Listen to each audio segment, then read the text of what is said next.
pretty disappointing off seasons. Who knew that the Rangers off season over the course of the last year would lead the way in excitement? Easily lead the way in excitement. Stars fans are not happy about their new hire, but this segment is about the Cowboys versus the Mavericks offseason and which one you've been most disappointed in. Now, the Mavericks still have a ways to go, right? We still have an offseason. We still have trades that could be made. Yesterday, we were trying to figure out if they were working out a deal with Philadelphia with the Reggie Bullock social media posting. Is there some type of deal that's being worked out with Tobias Harris? And who's the other guy that I was asking you about? Thibault, the mouse? Thibault. Absolutely, from Philly. Thibault and Tobias Harris and Reggie Bullock and some type of deal. There's still some moves that can possibly be made. But right now, the big domino fell with Jalen Brunson gone to the New York Knicks. And I think you and I are going to disagree a little bit right here on which offseason is more disappointing between the boys and the Mavs. Need you on the truckwreck.com text line at 877-881-1053. Who's more disappointing to you and why? To me, it's the Mavs, 10 out of 10. Easy. Because the NBA and the NFL off seasons and the regular seasons are so different. The NBA's off season. Now, Kevin Hagelin yesterday blew my mind in crosstalk when he said he thinks the Mavericks are better today than the team that got eliminated in the West Finals. How can you lose your second best player, clear-cut second best player, not replace him and be better? I feel like RJ and Bassick almost got hype yesterday when talking about this guy. I feel like we're falling into a little bit of a Christian Wood trap. I feel like he's being the guy. We're turning him into Olajuwon. We're crowning him around. Bassick told me he'd rather have Christian Wood on the Mavs than Rudy Gobert. Hagelin yesterday saying that the Mavs are better than the team that ended last season. I'm excited about Christian Wood. I agree with everyone who think that the Mavs absolutely stole him. They definitely did. Most talented front court player on their roster. It's not even close. Offensively, he's going to bring a lot of excitement, but better than the team that got eliminated last year. So just throwing that out there to set the stage. Go ahead. All right. So the NBA and the NFL offseasons are so different, and the regular seasons are too. If you have a superstar player in the NBA, that is the number one problem to solve, just like quarterback in the NFL. The difference is, there's a current joke among MLB clubhouses. It's either Mike Trout wins the MVP or somebody has their career year. Okay, and they win it from him. So Miggy Cabrera or Altuve, or like this year, Aaron Judge, Ohtani. You know, in the NFL, it's either Brady or Mahomes wins it, or somebody's defense has that career year and they get a little bit lucky and they win 3 playoff games by 9 total points that the Rams did last year. In the NBA, you got to stockpile. The Mavs did a piss-poor job of getting parts around a superstar. In the NFL, things just have to break right for you. The Cowboys offseason, the offseason in the NFL of stockpiling players is not nearly as important as it is in the NBA. In the NFL, all you need is a quarterback and a little bit of luck. And that's how you win titles. In the NBA, you need a superstar and then a, poor man superstar and then a poor man superstar. You have to win the NBA offseason to succeed. In the NFL, you got to find a quarterback and a little luck. So, did the Cowboys lose some guys? Yeah, they did. They definitely lost guys. They also replaced a lot of guys. Did they replace Amari Cooper? Well, you could say they replaced him with CeeDee Lamb in the draft a couple years ago, and they replaced CeeDee Lamb with Michael Gallup, and they replaced Michael Gallup with Tolbert. Yep, or whoever. Washington. They replaced some guys. Did they replace everybody? Did they replace Lael Collins?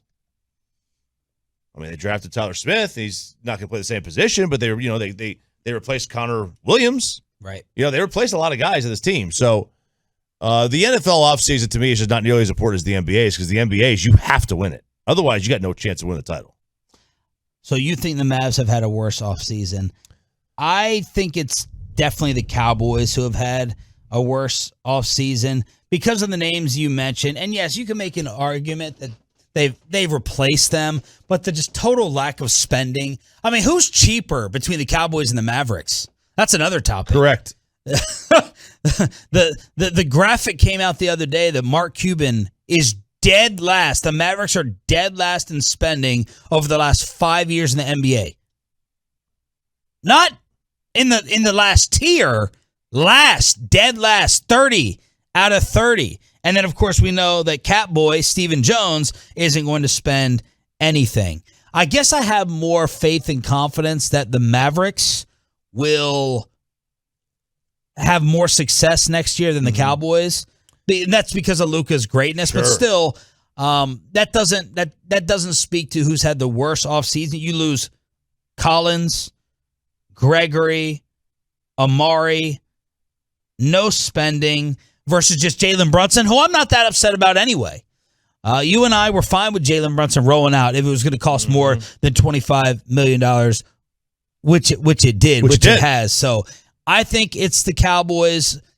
It's easier also to say football because you're dealing with more players and more roster spots and talking about, more talent lost because 53 versus, 10 in the NBA. But I think the Cowboys had a worse offseason. Choppy's going to go with the Mavericks. No, I'm going with you. It's the Cowboys. Cowboys have had a worse offseason. I mean, you expect the Cowboys to do whatever they can to be, I don't know, the number one sports franchise in the world. But clearly they didn't do that.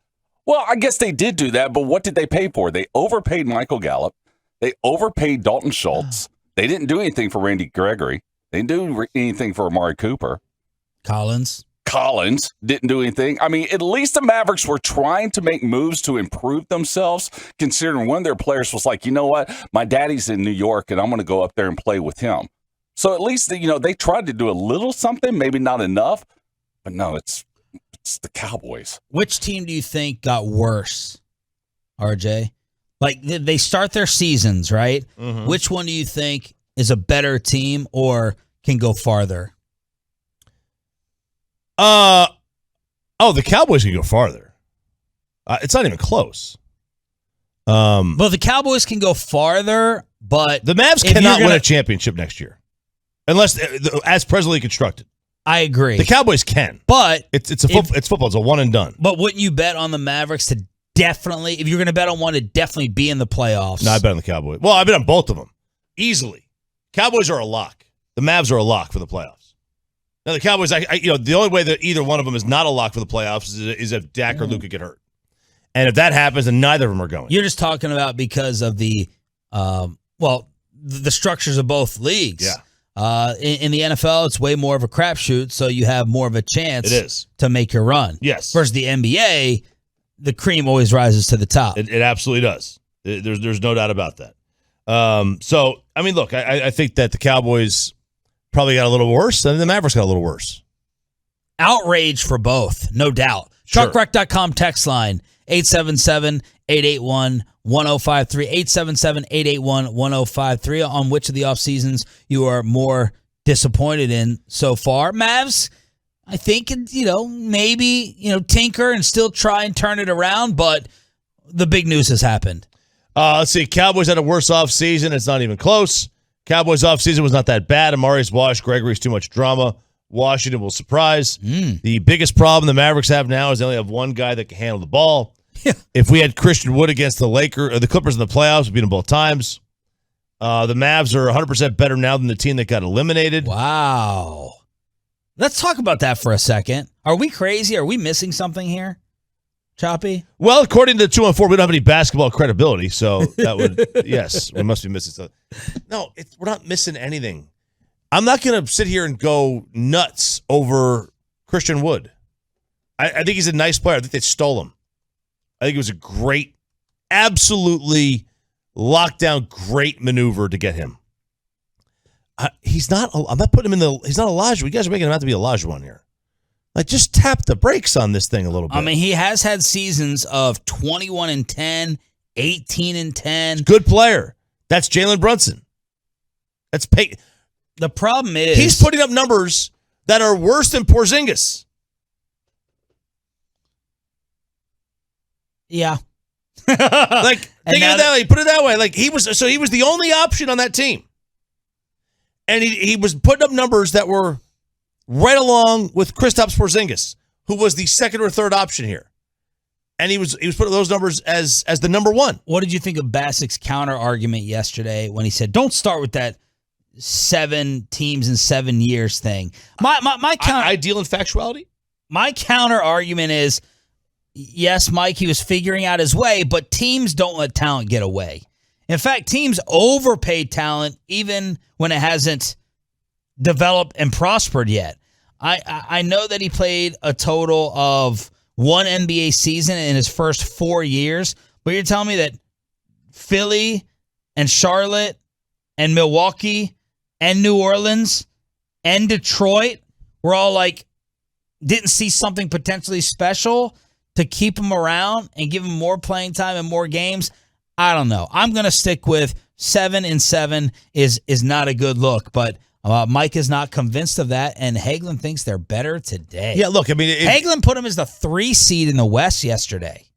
You know, they'll be somewhere between 3 and 6. You know, I think they're outside the top 2. I think that's easy.